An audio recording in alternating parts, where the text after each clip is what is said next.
Here on the Brekkie Club, time now to get some history into people's ears, Damo. Yes, and of course, each and every Saturday morning, Dr. Dan has a very special guest in Harry Peacock. Oh, okay. Harry has this ability to dig up some fantastic historical stories all about Ipswich. Yes. And today, I tell you what is no different.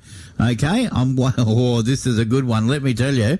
Now, this story is really about one town's relationship with goats that began with the Great Goat Slaughter of 1854. Wow, okay. This is how Harry tells it. This story is really more about Ipswich's relationship with goats, Right. but the slaughter is part of that.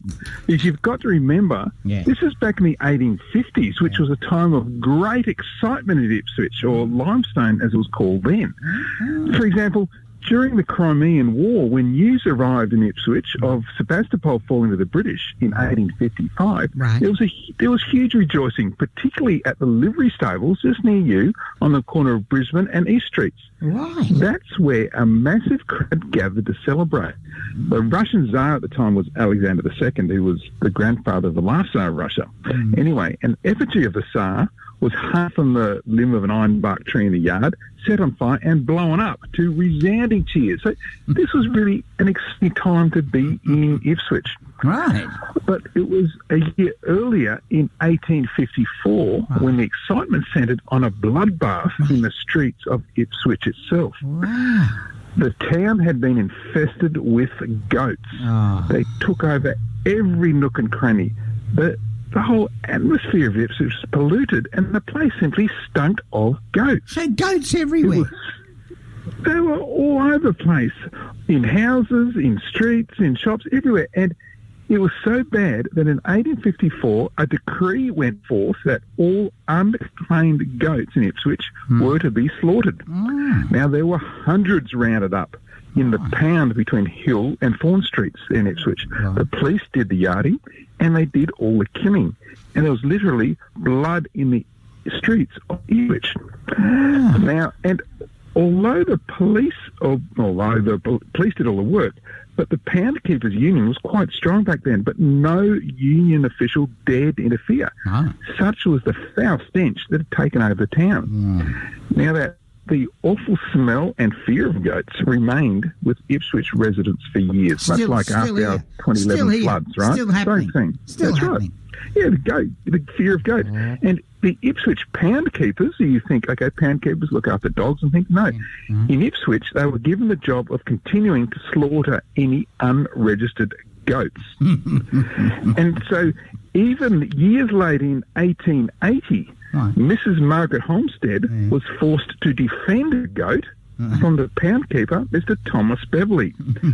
Now, Mr. Beverley had a bit of a violent track record. You see, he'd faced a number of assault charges, including one involving a number of pigs and another for assaulting the local mad Irishman called Dick Skennety, who I've told you about before.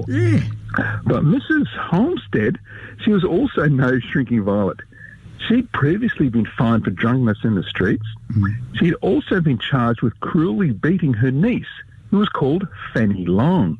Now, although the bruises on Fanny were not all that serious, witnesses said that the chastisement by her aunt had been improper and unfair.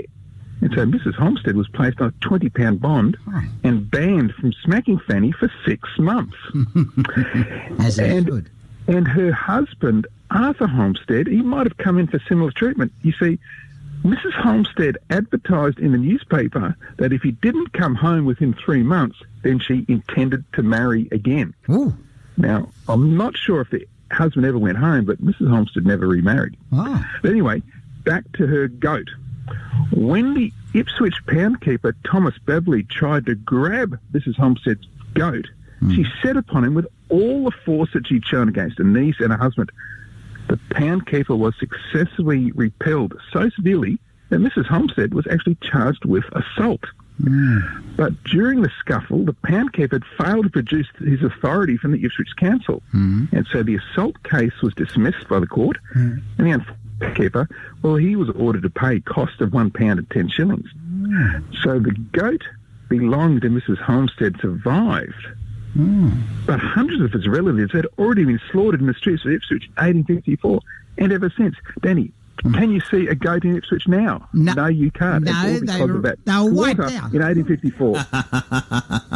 Oh dear. And you can get more of those as you listen to Dr. Dan every Saturday morning between 6 and 9 right here on West Burma Radio. And Harold's also got a great website as well. Oh, certainly. HistoryOutThere.com is where you can find that story and so many other great stories about Ipswich history.